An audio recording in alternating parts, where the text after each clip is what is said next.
before we cut out anything that you wanted to share with any of the listeners before we conclude. Fall in love with yourself all over again. Don't be afraid to break away from tradition and reparent yourself. Right. I think we hear all the time that nobody is coming to save you, but I think we don't really, emotionally, we still haven't reached that maturation to really grasp that I gotta save myself. I gotta hold myself, you know what I mean? But it's gonna be all right. You know what I mean? Certainly. Every Every time I bet on myself, dog, I've won. Yeah. And I see that in every other human being around me. When they bet on themselves, you win. That's your greatest investment. Come on, time is your greatest asset. Yeah. You know what I mean? And your greatest investment is going to be investing that time into yourself, and you're going to win. You're going to win.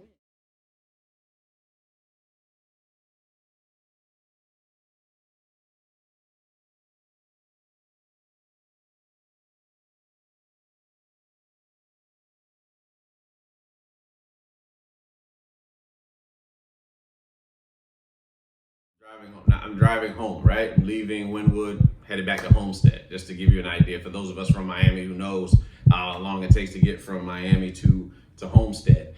And going home to Homestead, not even 3 minutes in that damn car, turning out of the parking lot.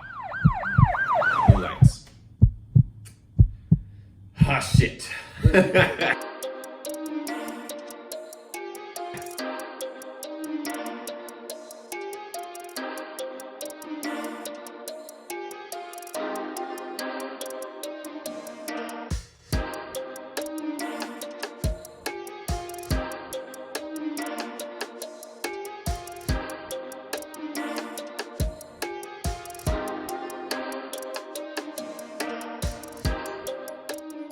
All right, so a moment in drunk history for me. It's a Thanksgiving. We're at the Legion. It's me, my cousin Richard, his soon-to-be wife, her best friend, and then also his wife's sister, right? And we're just parlaying my aunt's. I think my aunt was there too. She was doing her thing out there, trying to rap to some guy, I believe, around the bar and whatnot. But, it's a little chill spot in Salisbury. It's you can just tell when you being watched or being hit on and stuff like that. Like you catch people saying certain shit. My cousin's wife's best friend is she got a little age on me, you know what I'm saying? But she's starting to kind of spit game, you know what I mean? And for me, I'm with whatever right now. I think I'm maybe 26. She probably was maybe 46 at the time. So she got me 20. She got me about 20 years. And I like a challenge, especially in my 20s when it comes to sex and shit. So, we like I said, we just chilling. Then all of a sudden, so everybody dancing on the dance floor. All the dances that was popular at the time and whatnot. Might even have been the wobble, whatever it was. You know what I'm saying? It was just out there, but we just chilling. And then, sure enough, we get back to to Richard and the Richard spot at the time, and we're just chilling, and it's kind of I don't know, we're sitting there. I think we're just sitting there talking for a little bit, drinking and talking, shooting the shit, and then all of a sudden, there's some more game being spit at your boy. And I ain't wanting to back down from no challenge or anything like that. So again, I'm pretty gone right now. I forget, we had a lot of cranberry goose. There's a lot of cranberry and goose taken up back on that night. We're just chilling, laughing and joking and shit about stuff, you know what I'm saying, making sexual innuendos at one another. It's time to go to sleep. And I'm sitting there again, just playing it cool, laying on the couch or whatever, just sleeping or whatever. And then Shorty said that, I could crash with her. And, just lounging there for a little bit, kind of get in there, just chilling and whatnot. Then we kind of, get into it. She gave a little treatment, you know what I mean? And, we got it going. Mind you, I had a lot to drink that night. Yeah, there's a lot to drink that night. So, one of those things where they call it about a night fighter? as far as someone that's not, someone's not not attractive or whatever. You see them differently with alcohol in your system than you do without it. Sure enough, after that night transpires the way that it transpired, it's like now, for my male ego, I have now had a woman that is closer to my mom's age than mine. And so wake up in the morning, you got the sober mind and got hangover, and then you look over and, oh my damn, we did that? I don't know if anybody's old enough to remember Mo Money, you know what I'm saying? And like Marlon, when Marlon Seymour, is like, he rolls over and you see Shorty there smiling. She wasn't smiling enough, she was still sleeping or whatnot. But I was like, oh shit, we did that? And I really haven't drank cranberry and goose ever since then. You know what I'm saying? My cousin laughs at me all the time. We talk about that shit, but in all seriousness, she cool peoples. But for that night, yeah, it just was. I would say that's one moment in drunk history. Another moment in drunk history. So I'm chilling. I'm dating this girl, or whatever. It's like 2000. This is 2010. And literally just sitting in Kendall. I'm living in Kendall at the time, and was at the apartment just chilling, watching TV. We just taking them back, drinks galore, and whatnot. And sure enough, man, I gotta go use the bathroom. And I believe we were supposed to get into some shit too. And sure enough, I falls asleep on the damn toilet. Like she literally had to come get me off the toilet and fell asleep, sitting down pissing, you know what I mean? And that's one night to throw in there. What's another night? This is like 2012. This is prime depression, you know what I'm saying? And I guess it's at a very low point in my life, right? One of them rather. And my boy Rashad's about to get married, so we're over at our boy Darius' house in Virginia Beach, and we're just lounging, right? And it's a Christmas party, and Darius does like these Christmas parties, almost that core group in Virginia. Whenever I go to visit, they tend to do like a Christmas party, so it's like it's pretty cool to see black folk come together, just chilling, tripping, got good music, you know what I'm saying, good drinks going on, conversation and whatnot. But we was throwing them back. I'm talking about throwing them back. I think it was Henny. I think it was Coke and Henny. It was definitely, I think it was Henny Cokes. And after 2 hours of that, the room started spinning. I mean, I'm talking about like Mortal Kombat, finish him, finish her, Street Fighter, Disney Stars and shit. Like the room was spinning that night. And I got my cousin, who's like a sister to me, Tiff, love you boo. And I got our friend with us who would have been a future doctor. Ended up being a future doctor. She was still in college at the time. And I'm in the back, like I'm praying to the porcelain god, if you will, just throwing up. And we're sitting there going over like bachelor party ideas or whatever, talking about doing things down in Charlotte and whatever it is for, our boy Rashad. And I can vaguely remember, I was in and out of consciousness with it, but I sure enough, I decided that we were going to go. I drove them there. I was driving them home. Like, oh, I'm good. And this is the tactic I used to use when I was in Miami. Yeah, I used to drive like I said, under the influence. And again, you know what I'm saying? Like, and I would drive under the influence. And I mean, not too crazy. But this is probably the worst night I've ever done. I got in the car. This tactic I would use, I wouldn't blink. I literally would drive without blinking. And I think that when I was driving them, I must have fallen asleep for like 2 seconds and, kind of joked back, you know what I mean? And they didn't know they were knocked out, sleep for their own drinking and stuff like that. But, I took them home and that night was it. But that was one night where I should not have been behind the wheel. I just remember now as I'm talking about it, sharing these moments. It was St. Patrick's Day, right? I was with my boy Jimmy. It's out Wynwood, right? And this is pre-COVID. Yes, pre-COVID. So just like, lounging out there at I forget, it probably was Wood Tavern. It's Wood Tavern that has the they got like classic video games. They had like Mortal Kombat 4 for like Nintendo 64 and like some other shit going on in there, like Street Fighter, I think, and Mario Kart. Just the actual systems there, inside the club, bar, lounge, whatever you want to call it.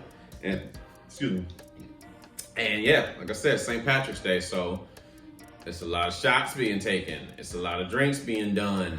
And mind you, like I said, and this is another low point of my life. Been a few low points of me feeling sorry for myself. Beta shit, beta mentality. And not that there's anything wrong with feeling that way. You know what I'm saying? And for a long period of time, it's not healthy, but when it happens, it happens. We all go through shit, right? We lose sight of who we are, and we go towards our ego, then we go to the soul. But it's time to head home. A friend of mine's gonna follow me back to the, like to the crib or whatever. And I think this is 2018. I think, yeah, 2018 or 19, one of them. So we're leaving, and I shit you not, I was definitely, like I said, probably shouldn't have been behind the wheel this time either. But sure enough, man, I'm driving home, right? I'm leaving Wynwood, headed back to Homestead, just to give you an idea. For those of us from Miami who knows how long it takes to get from Miami to Homestead. And like going home to Homestead, not even 3 minutes in that damn car, turning out of the parking lot, blue lights. Ah, shit.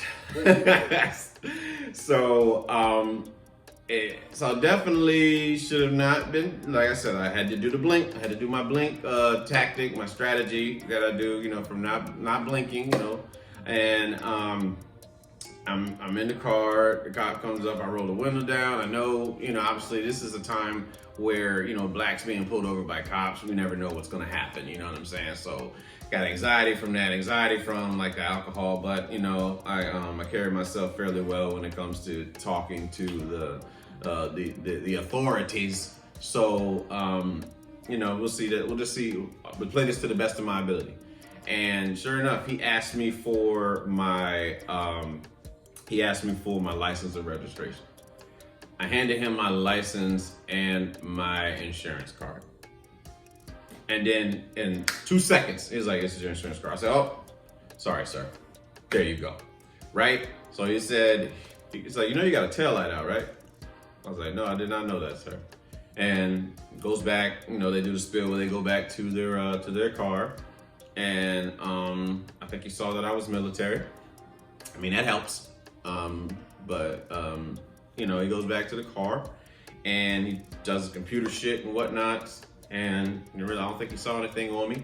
And he's like, he's gonna let me go. It seemed like a little young cat anyway. But I tell you what, if he had me get out of that car, my career was gone. You know what I'm saying? That's probably the most daring night of drinking. I realized that I really had to get my shit together. As far as like my life, what I was doing, and eventually I did. I ended up moving from Miami to Georgia, and then from Georgia to here in Jax. You know what I'm saying? Just trying to get my my head on straight, because I was just feeling sorry for myself and waiting for somebody to save me, and ain't nobody coming to save you. But I mean, overall about that night, I just was like, did it again. You know what I'm saying? Like, you beat the odds. But I tell you what, I don't think I could have walked a straight line the way I was feeling. But nevertheless, got home. Nobody got hurt on the road. I don't advise doing it. You know what I'm saying? You know what I mean? I don't want to make it seem like this is just some okay shit. It was not okay, but it's what I did. And a few moments in drunken history right there from Romy Mac.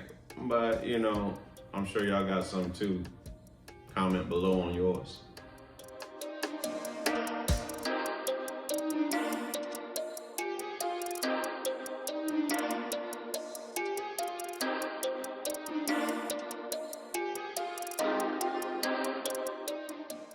Name something you believe some women think is cute, but it actually turns you off.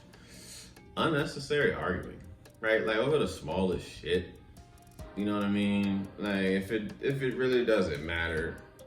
I mean, of course it's perspective, I guess, but you know what I mean? Something as small as, I don't know, arguing over, like asking me a hypothetical question about a TV character that you clearly want an answer. You know what I'm saying? You want a specific answer, and you're gonna get the answer that I want to give you. I'm not here to, you know, to people please you and tell you something that you want to hear based off your insecurities about your weight or whatever. You know what I mean? So that's don't ask that damn question. You know what I'm saying? Like, I clearly see you for who you are, and I'm here any fucking way. But we're gonna call a spade a spade. You know I ain't the damn smallest when it comes to the stomach region either. So don't sit there and let me say, you know, look at Ryan Reynolds, you know, he got 3% body fat, and I'm be like, babe, do you think that I got 3% body? Hell to the no. No, don't have nothing. 30%, 25 maybe, working it down. You know what I'm saying? But like shit like that, where you're asking me hypotheticals, knowing it's gonna lead to an argument. And then, you know, it goes and then presses on with more insecurities that come out that I didn't even know that you had. You know what I'm saying? Like, and thinking that is like that shit is cute, like for a healthy relationship. You know what I mean? Or just a friendship either. You know what I'm saying? Like to talk about shit that just you know damn well that it's going to piss you off if you ask the question. You know what I mean?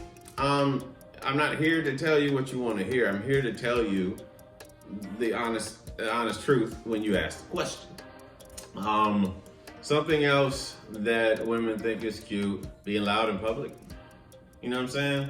Like loud in the store, drawing attention, you know what I'm saying? A scene and shit like that. We way past that shit, you know what I'm saying? Almost 40. We passed all that shit. Now, like I said, if it means, you know, drawing attention on like something small. Like if you found, I don't know, mark or some shit on your fork at a restaurant. Clearly they use a dishwasher or something like that, but you gotta be like, look what they tried to fix me with, you know, something like that. You know what I'm saying? It's like, I don't believe this bitch is doing this shit right now. You know, something else that a woman can do. Like try to play you down in front of your folks. For me, I'm not gonna do shit like that. You know what I'm saying? I'm not gonna tear somebody that I value down. You know what I mean? Not a woman. My niggas, we joke like that amongst each other. We probably gonna do that, but I would never bring down a king in front of his woman, or that's just what I live by. You know what I'm saying? Like we catty and joking. I mean, you come for me, then I got to have your ass. But you know what I'm saying? But I'm not going to provoke it. That's how I see it. I feel like there's a level of respect that comes with that. You know what I'm saying? It's not to say that you can't joke or nothing like that, but I think y'all know what I mean, where an individual's like trying to look badass in front of whoever, you know what I'm saying? Like if one of those girls that like the one-up girls that like to, again, compete with men, mainly that's, you know, women that operate in their masculine, you know what I'm saying? They like to one-up you, you know what I mean? Challenge, you know, they want to challenge you on everything you fucking say and whatnot, you know what I mean? Just to prove that, you know, they can't be beat, they can't be stopped, or whatever fucking reason it is. But, yeah, shit like that.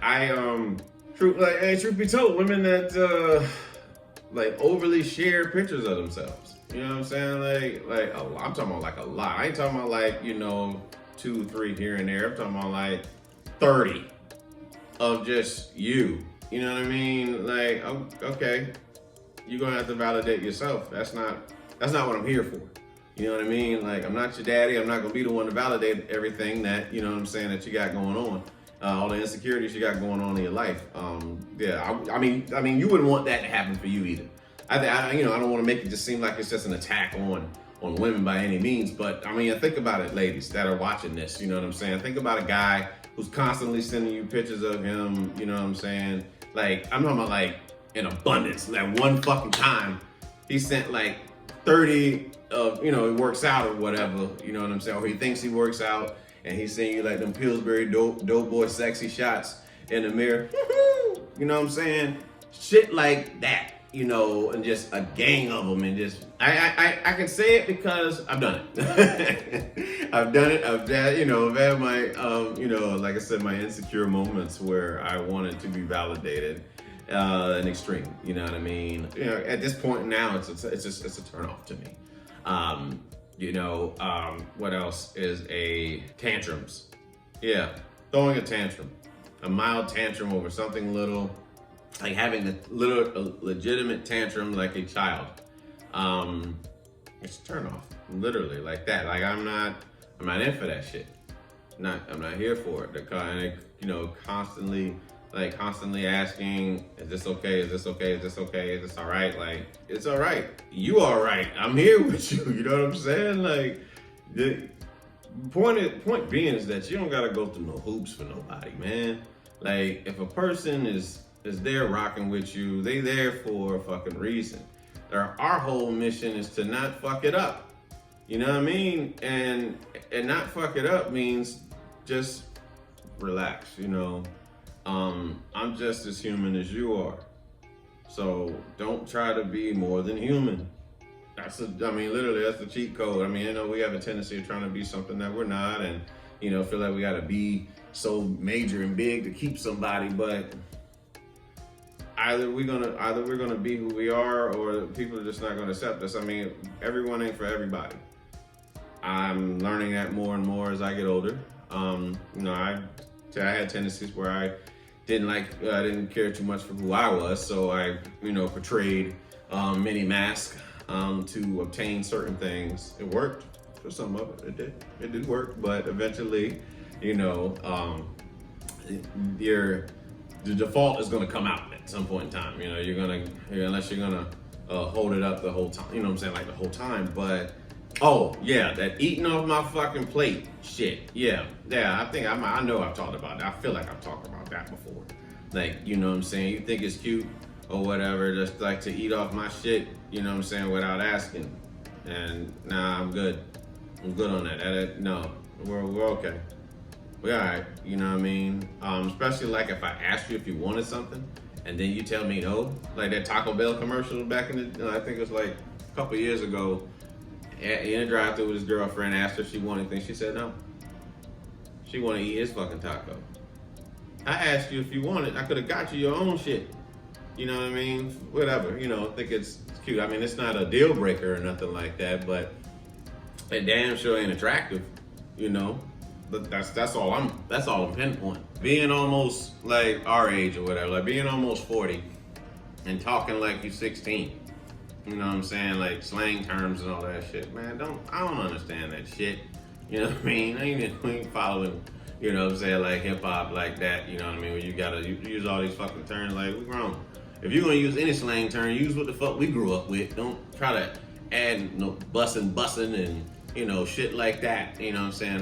That the young Gipper Gappers, the Thundercats is saying today.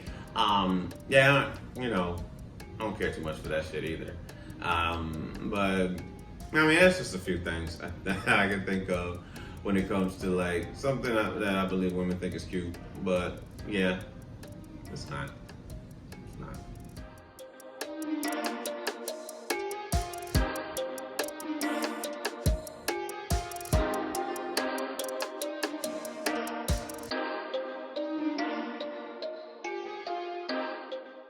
Would you rather be a kid your whole life or an adult your whole life? I'd rather be a kid my whole life. And the number one reason for that is because children love unconditionally. You know what I'm saying? And like, you look at people that play at the playground before their parents domesticate them and fill their brain with anything. They'll play with whoever. They don't give a fuck what you look like, how fat you are, short, tall, whatever it is. You know what I'm saying? Handicapped, retarded, whatever term you want to use. Gay, straight, transgender. Hey, you want to play? You know what I'm saying? Like, you just accept people for who they are. And like, I believe that if we learn how to be a child more in that mindset, you know, the world would be a lot better than what it is. Not to mention, as a child, when you're a child, you have potential. You know what I'm saying? As an adult, people stop giving you chances. You know, especially like you know, say for men. You know, again, that conditional love. You know, you have to carry yourself a certain way. You are not able to. You're not gonna hone in the same respect as a man when you make mistakes. You know what I mean? And depending on the mistake, it may haunt you for the rest of your fucking life. You know what I mean? You know, it depends. You know, that's an unconscious assumption. That's what we're gonna call that. It's an unconscious assumption, what I just said. But I think you get the point of what I'm saying as far as how an adult male must carry himself. You know what I'm saying? Like, without certain mistakes and whatnot. You know what I mean? Like, you're not able to make certain mistakes. You have to, you know, you gotta be on your shit, man. Especially, like, if you want to be respected. Now, if you want to be looked at as like a child, or, you know, like a boy or anything like that, yeah, you can make as many mistakes as you want. Obviously you want to learn from your mistakes. That's how you get better. But in some cases, like in certain jobs cannot afford a mistake. Being an airplane, you know, being a pilot of an aircraft, you know, you're not able to afford any mistakes. You know what I'm saying? When you're a doctor, you're not able to afford many mistakes. And that's just it's just the nature of the beast. But being a child, you know, as a child, you had no worries. Some of my best memories, I was broke as fuck. I had no money. The times I had with my family, you know, me and my little brother in the house watching Eddie Murphy movies, studying, you know, how to talk like Sherman Klump, and, you know what I mean, listening to music videos. No money whatsoever. Watching movies all summer and watching Harry Potter, me not watching that shit. And, you know, just like seeing all these shit transpire during the summer. No money, you know what I'm saying? Being young. And when he was real little, watching Gullah Gullah Island, you know what I mean? Being a kid, you didn't really have any worries, you know what I mean? It's like, when they teach you to become an adult, you gotta put on the serious face as to where a child, you know, is just kind of just carefree. So, I mean, I want to be that way, because I felt a hell of a lot better as a child versus an adult trying to, you know, repackage my life due to mistakes that have been made. You know what I mean? And again, that's all by choice. Just like not letting go of the past, which we eventually have to do. But like living life as a child, you are afforded more. Like I said, I feel like people take it. They take it easy. They take it easier on kids when they make mistakes versus when an adult makes mistakes. You know what I'm saying? And because they didn't know any better. But adults are nothing but older versions of kids they once were.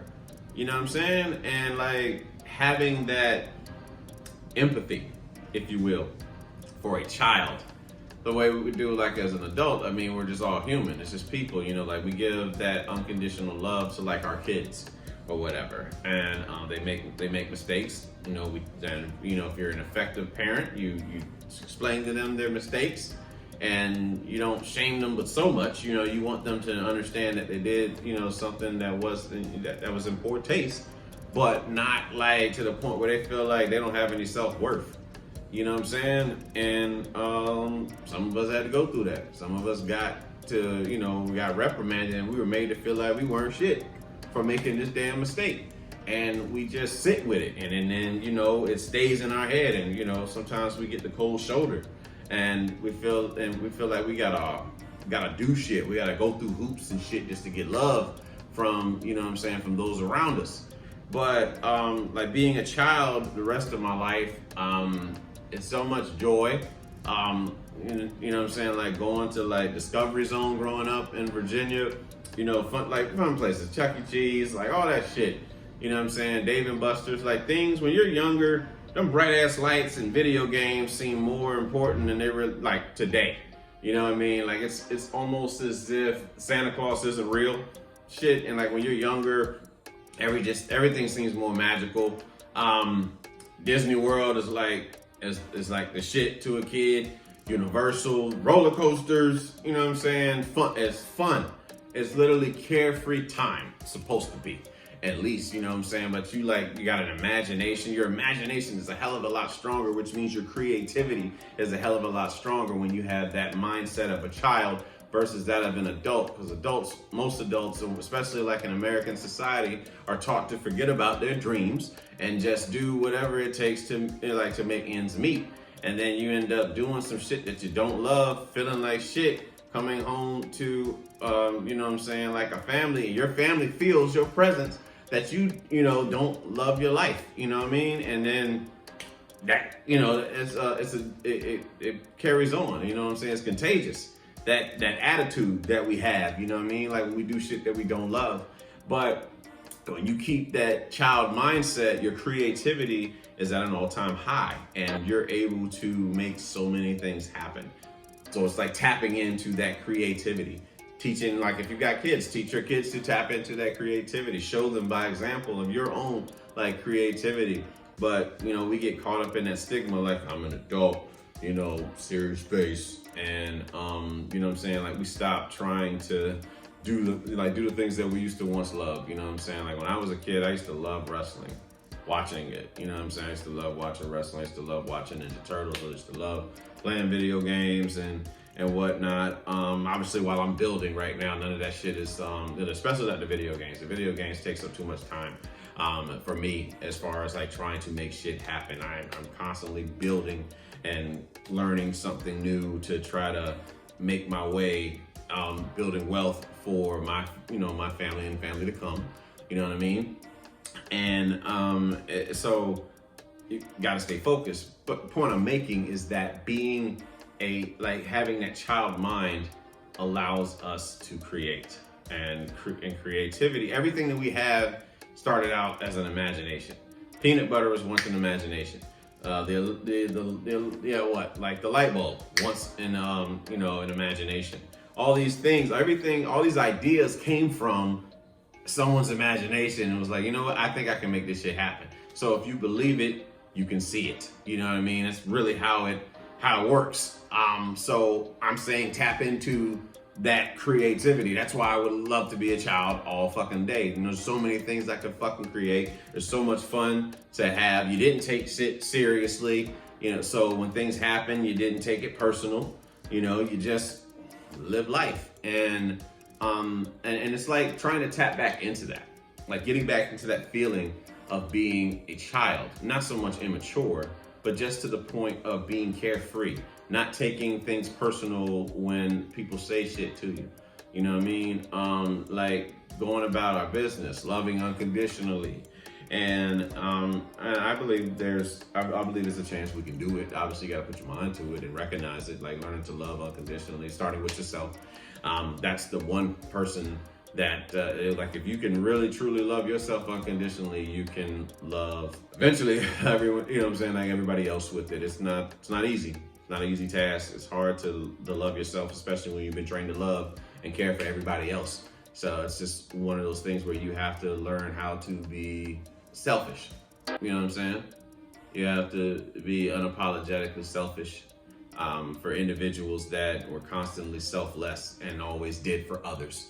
It's really learning to focus on you and blocking out any distraction, you know what I mean, that may come your way. And when you start doing what's best for you, you're going to piss some people off. It's not your problem. You know what I mean? That's their problem. You know, anger is a choice response. But would I rather be a child for the rest of my life or would I rather be an adult? I'm going to choose creativity and stay a fucking kid.